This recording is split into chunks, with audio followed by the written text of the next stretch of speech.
Welcome back, fellow mitochondriacs, for an episode of Cancer is a Mitochondrial Metabolic Disease. We're going to continue on talking about the recent scary paper that was published that was suggesting that lung tumor-initiating cells have no problem and with ease can become metabolically flexible depending on the fuel that is given to the cells and to the patient.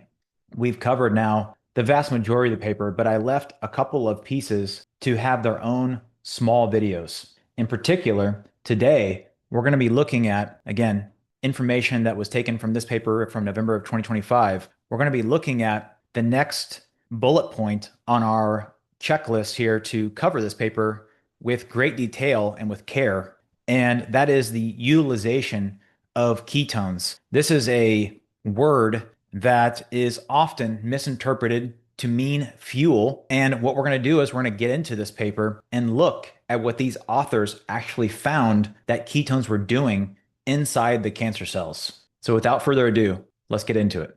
So utilization, that is the word that is kind of the bane of my existence while trying to unpack these papers and really figure out what these authors are actually trying to say versus what is interpreted by what they're saying. So let's get into it.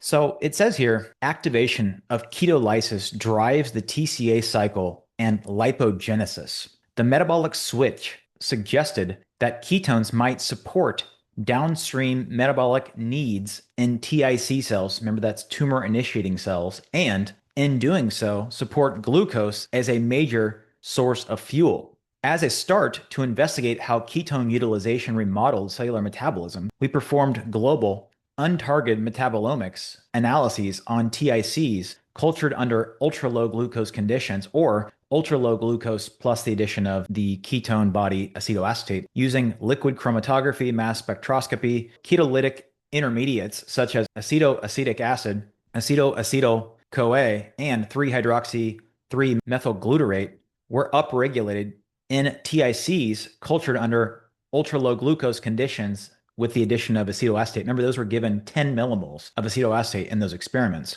This suggested that TICs could uptake and metabolize ketones.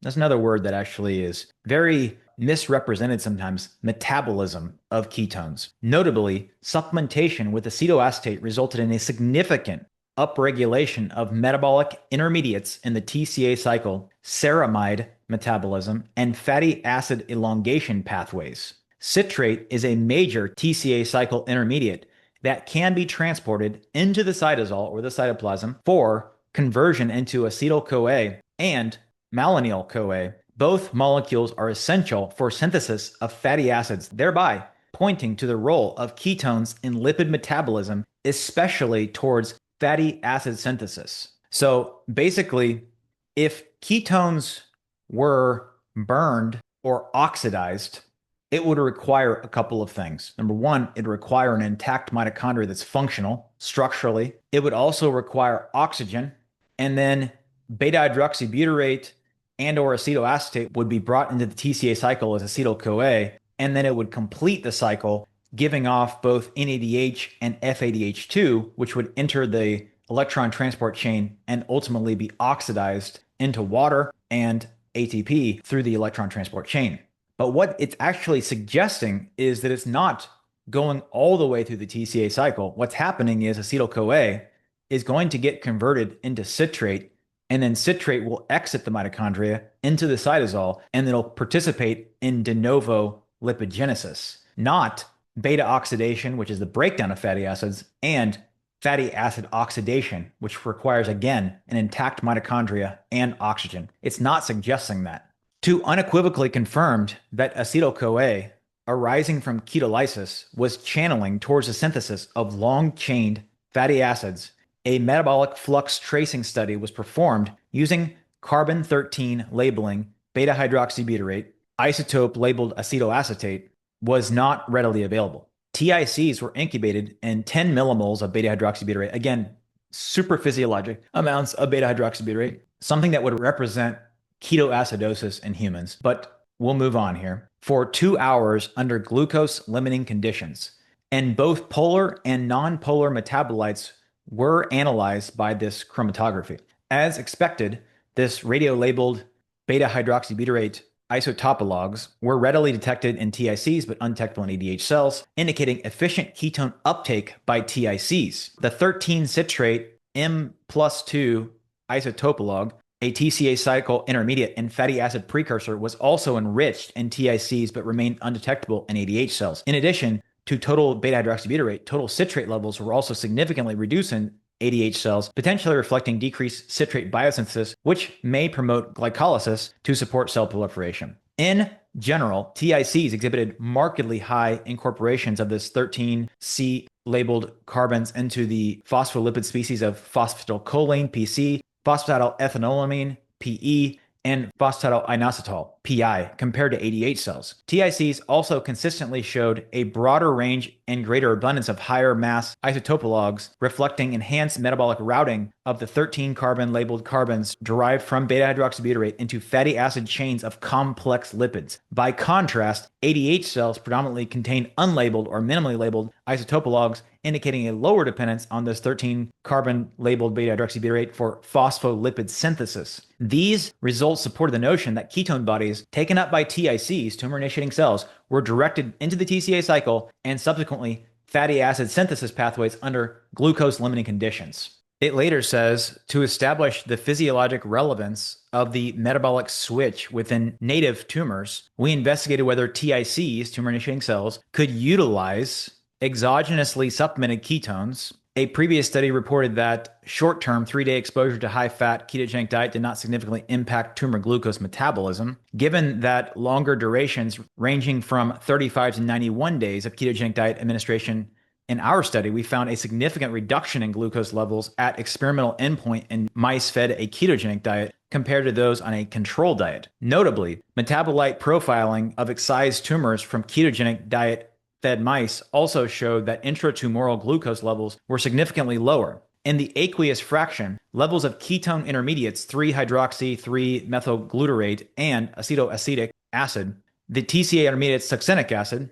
Just remember, succinic acid is the byproduct of substrate-level phosphorylation, aka glutamine being converted into succinate or succinic acid as the end product, just like lactate is the end product of cytosolic substrate-level phosphorylation or glucose fermentation.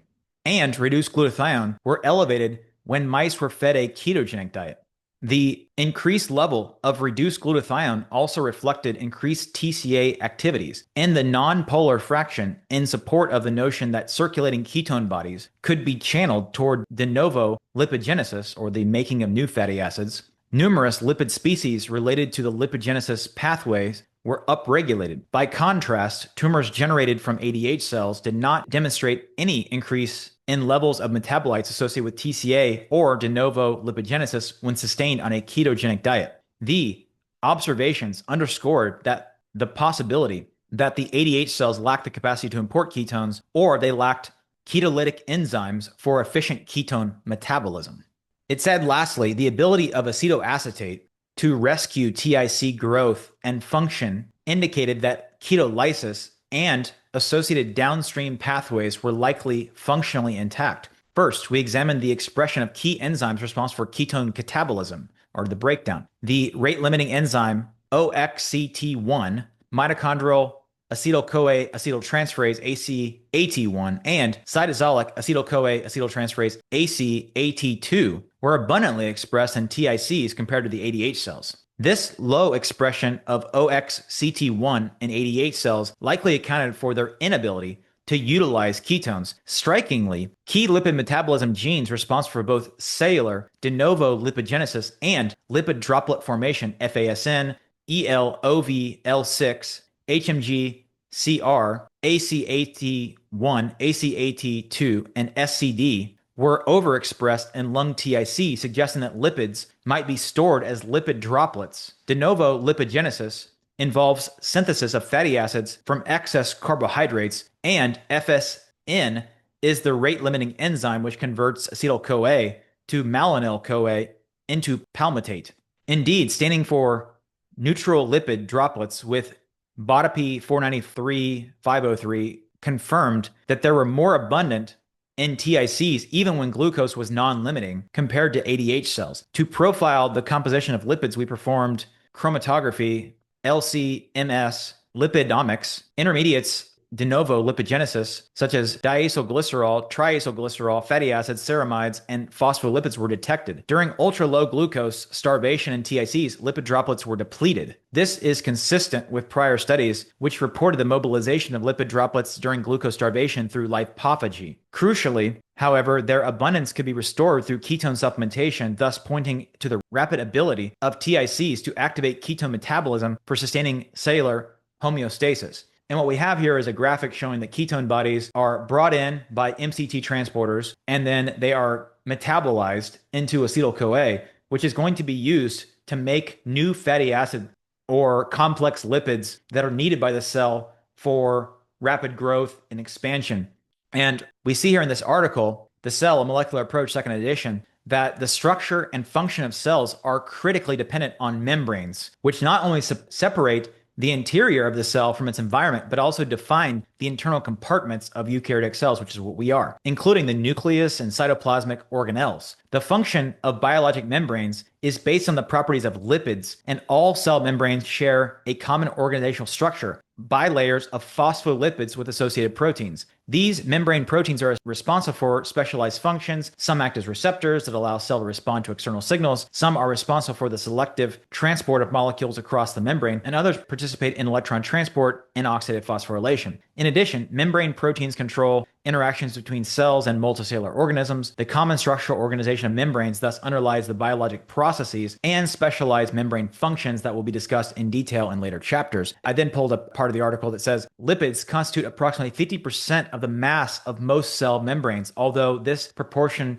varies depending on the type of membrane. Plasma membrane, for example, are approximately 50% lipid, 50% protein. The inner membrane of mitochondria, on the other hand, contain an unusually high fraction, about 75% of protein, reflecting the abundance of protein complexes involved in electron transport and oxidative phosphorylation. The lipid composition of different cell membranes also varies, and it gives a breakdown of the types of lipids that are found in these various membranes. My point by showing you this is that lipids are extremely important for the maintenance of the cell and for division of the cell. And it says in this particular paper, the regulation of fatty acid synthase on tumor and progress in the development of related therapies. It says increased de novo fatty acid synthesis provides cancer with the fatty acids that are immediately required for membrane and lipid raft generation, as well as long-chain fatty acids, including palmitate, which serves as ligands for transcription factors such as peroxisome proliferating activated receptor, PPARs. FASN is an essential molecule in the lipid metabolism pathway, and 90%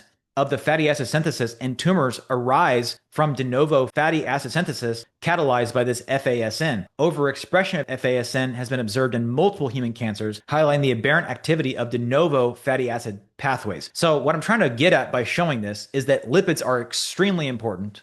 It is well known that tumors will create their own fatty acids. This has not been a secret through this entire cancers and mitochondrial metabolic disease series. We know that HIF-1 alpha and HIF-2 alpha both upregulate glucose and glutamine metabolism, as well as fatty acid synthesis. And then we also have seen from Seyfried's graphics, for example, this one, where glucose is responsible for fatty acid synthesis, glutamine is responsible for fatty acid synthesis. As we've seen, ketones are responsible for fatty acid synthesis when you give super physiologic amounts like these research groups are doing in 10 millimole quantities. But it also highlights in this paper that they're seeing these lipid droplets that are forming. Well, I'm going to go back to the Seyfried paper that was published in April of 2025, questionable assumption number 5. Fatty acid oxidation can provide sufficient ATP production through OXPHOS in cancer cells. And it says here, despite substantial evidence showing that fatty acids are not a major fuel for driving the growth of malignant tumor cells, the presence of lipid droplets in various cancers has been considered evidence to many investigators that cancer cells can use fatty acid beta oxidation, the breakdown of fatty acids, for energy production and growth. It is well known that hypoxia-induced inhibition of OXPHOS efficiency elicits the rapid formation of cytoplasmic lipid droplets in normal cells by blocking fatty acid beta oxidation. Cytoplasmic lipid droplets also accumulate following induced abnormalities in mitochondrial structure and function. If abnormalities in mitochondrial structure and function have been documented in all cancers, like we've seen in multiple tables in the past, then cytoplasmic lipid droplets should be observed in these same cancers. Indeed, cytoplasmic lipid droplets are seen in the most common types of cancer where abnormalities in mitochondrial number, structure, and function are also seen, tables 1 and 2, which we're going to see in a second. The structural and functional abnormalities seen in cancer cell mitochondria would compromise OXPHOS efficiency and thus contribute to the accumulation of triglyceride lipid droplets seen in cancer cell cytoplasm. Hence, the presence of cytoplasmic lipid droplets and the aerobic fermentation commonly seen in the most malignant cancers can serve together as biomarkers for OXPHOS insufficiency. And let's just go back to table 2 like he was mentioning. So here's all the common cancers that we've seen in the past. And in a previous table, we were looking at mitochondrial structure and function changes or damages. And in this table, we're looking at lipid droplet accumulations in the same cancers. And I particularly highlighted in red lung cancer because that's the cancer that's in question that's being talked about in this particular paper. These lung ADH cells, which are the non-tumor initiating cells, and these lung TIC cells, the lung tumor initiating cells. And I pulled up this particular graphic to highlight that. And then these are the pictures of the actual lipid droplets. And Seyfried later says that lipid droplets can also act as uncoupling agents that produce oxidative stress in cancer cells within inefficient or compromised OXPHOS. Lipid-induced uncoupling, however, might increase tumor growth by enhancing the use of fermentable fuels, glucose and glutamine, making it appear as if fatty acid beta oxidation can provide sufficient ATP production through OXPHOS for cancer cell growth. While some ATP production could be derived from fatty acid beta oxidation in cancer cell mitochondria, it would be insufficient by itself to support the bioenergetic requirements of cancer cells. Hence, the data suggest that cancer cells can store lipid in cytoplasmic droplets not as fuel for beta oxidation or for AT production and growth, but rather as a protective mechanism to prevent oxidative stress and cell death, and also to maintain cytoplasmic transaminations. So what are we left with at the end here? How can we summarize what these researchers are finding? It is clear that the ketones that are being added here under ultra low glucose conditions, but not ultra low glutamine conditions, basically are being funneled into making new lipids and fatty acids, which 90%, as this paper suggests, are created de novo or new from other substrates such as glucose, glutamine, other amino acids, and in this case, we're talking about the utilization of ketone bodies. These reactions to create new fatty acids from the raw materials of ketones require energy. So therefore, I would nearly bet money I don't have that if you were to block glucose, basically put them in ultra low glucose conditions and not add glutamine and other amino acids to the serum or to the mix of these cultured cells, that the ketone bodies could not be utilized, and I'm going to use the word utilize, to be used or utilized as the building blocks for new fatty acids, because those fatty acid synthesis reactions require energy. And if glucose and glutamine are restricted from these cancer cells, there will be no energy left to make stuff. So therefore, if they really wanted to do the experiment well, to see what happens to these ketone bodies at 1, 2, 10 millimoles of beta hydroxybutyrate and or acetoacetate, they should have been done under both ultra low glucose and glutamine conditions, in my opinion. That would have been the real test. Now, if you would have put these TIC cells in true hypoxia, where they live in normal cancer tissues, and you restricted both glucose, insulin, and glutamine, and you added varying degrees of acetoacetate and or beta hydroxybutyrate, whatever they wanted to use, I think that would have been the real test to see whether or not these cancer cells are metabolically flexible and they are able to switch to ketone metabolism, and to see what would have happened to the growth at 6 days, 10 days, 30 days, 60 days. That would have been the real test, but that's not the experiment that they did. And again, at least it is suggested that these tumor cells are metabolically flexible and can switch to ketone metabolism, suggesting that they are burning them for fuel. That's not what they're actually saying at the end of the day. They're saying they're being diverted to go make fatty acids. And we knew that. That's not a mystery or anything. It's just that That's not what is being elicited in the abstract or other parts. Now that I'm thinking through this, that the entire reason for this paper is that they want to create a drug to block ketones from entering cancer cells so that they can prove that if they block that, that will lead to cancer cell death or, cell death through the lack of these ketones being able to be utilized. We're going to look at that when we look at the MCT transporters in the next video. We're going to pick apart what they found, how that's bad for us, and confounding variables that are unable to be reconciled when we look at what the function of these MCT transporters are and what happens when we block them in other contexts. If you like videos like this, if you like me breaking down